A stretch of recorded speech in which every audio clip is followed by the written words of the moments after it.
മാം, എനിക്ക് ഉറപ്പാണ് ഇവിടെ ഉള്ള ഒരു 100 പേർക്കെങ്കിലും ഒരു എഴുത്തുകാരി മാമിനെ പോലെ ഒരു റൈറ്റർ ആവണം എന്നായിരിക്കും.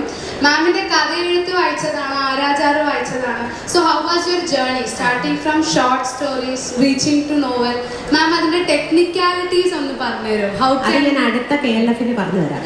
കാരണം അതിന് മാത്രമായിട്ട് നമുക്കൊരു സെഷൻ വെച്ചിട്ട് ഞാൻ അന്നത് വിശദമായിട്ട് പറയാം. അപ്പോഴത്തേക്ക് 100 പേരല്ല 1000 പേര് ഇതിൽ നിന്ന് എഴുത്തുകാരായി വരണം എന്നാണ് എനിക്ക് ആഗ്രഹം. കാരണം എത്ര അധികം എഴുത്തുകാരുണ്ടാവുന്നോ അത്രയും നന്നായി, അത്രയും തരം ചിന്തകൾ, അത്രയും വ്യത്യസ്തമായ ലോകങ്ങൾ നമുക്ക് മുമ്പിൽ ആവിഷ്കരിക്കപ്പെടും. നമ്മൾ അതൊക്കെ കാണുമ്പോൾ മാത്രമേ ആ ലോകങ്ങൾക്ക്, ആ വികാരങ്ങൾക്ക്, ആ കാഴ്ചപ്പാടുകൾക്ക് ദൃശ്യത കിട്ടുമ്പോൾ മാത്രമേ നമുക്ക് ശരിക്കും ഈ ഇൻക്ലൂസീവ് സമൂഹത്തിൻ്റെ ആന്തരാർത്ഥം, അതിൻ്റെ ഒരു യഥാർത്ഥത്തിലുള്ള അനുഭവം സാധ്യമാകുകയുള്ളൂ എന്നാണ് എനിക്ക് പറയാനുള്ളത്. ആരാചാർ എന്ന പുസ്തകത്തിൻ്റെ ഏറ്റവും വലിയ സന്തോഷം എനിക്ക് ഇത്രയും കുട്ടികളെ, ഇത്രയും എൻ്റെ സമപ്രായക്കാരും എന്നേക്കാൾ സീനിയറും എന്നേക്കാൾ വളരെ ചെറുപ്പക്കാരുമായ ഒരുപാട് വായനക്കാരെ എന്നിലേക്ക് കൊണ്ടുവന്നുള്ളതാണ്. അവർ എന്നും ഈ പുസ്തകത്തിനൊരു പുതിയ വായനക്കാരനെ എന്നെ തേടി വരുന്നു എന്നുള്ളതാണ് എനിക്ക് ഈ പുസ്തകം സംബന്ധിച്ച ഏറ്റവും വലിയ സന്തോഷം. അതിൽ എങ്ങനെയാണ് അതിന് നന്ദി പറയുന്നത് എനിക്കറിയില്ല. ഈ 12 വർഷങ്ങളും ഞാൻ നിങ്ങൾക്കെല്ലാം നന്ദി പറഞ്ഞുകൊണ്ടിരിക്കുകയാണ്. ഇനിയുമുള്ള സമയത്തും ഇത് വായിക്കപ്പെട്ടതിന് പുസ്തകം എൻ്റേതല്ലാതായി. ഞാൻ ഇന്നത് പറിച്ചു നോക്കുമ്പോൾ ഇതൊക്കെ ഞാനാണോ എഴുതിയത്, ഇതൊക്കെ ഞാൻ എപ്പോഴും എഴുതി എന്നൊക്കെ എനിക്ക് സംശയം തോന്നാറുണ്ട്. പക്ഷേ അതൊക്കെ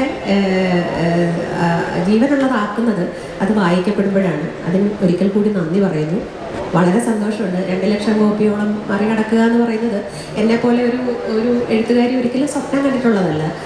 മലയാളത്തിൽ തന്നെ എഴുത്തുകാരികൾക്ക് ആ വിധത്തിലുള്ള ഒരു വായനാ സമൂഹത്തിൻ്റെ പിന്തുണ കിട്ടുന്നത് എത്ര വലിയൊരു ലിബറേഷനാണ് തരുന്നതെന്ന് പറഞ്ഞറിയിക്കാൻ വയ്യ. അതെല്ലാ എഴുത്തുകാരികൾക്കും അനുഭവിക്കാൻ സാധിക്കട്ടെ, എല്ലാ എഴുത്തുകാരന്മാർക്കും അനുഭവിക്കാൻ സാധിക്കട്ടെ എന്ന് മാത്രമേ ഞാൻ ഇപ്പോൾ ആഗ്രഹിക്കുന്നുള്ളൂ, ആശംസിക്കുന്നുള്ളൂ. നമുക്കിനിയും കാണാം അടുത്ത.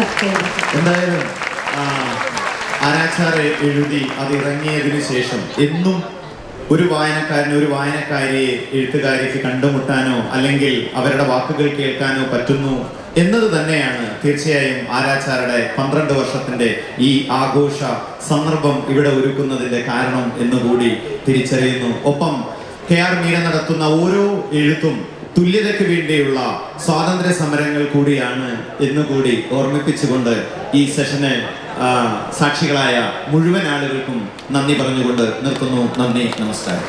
നന്ദി.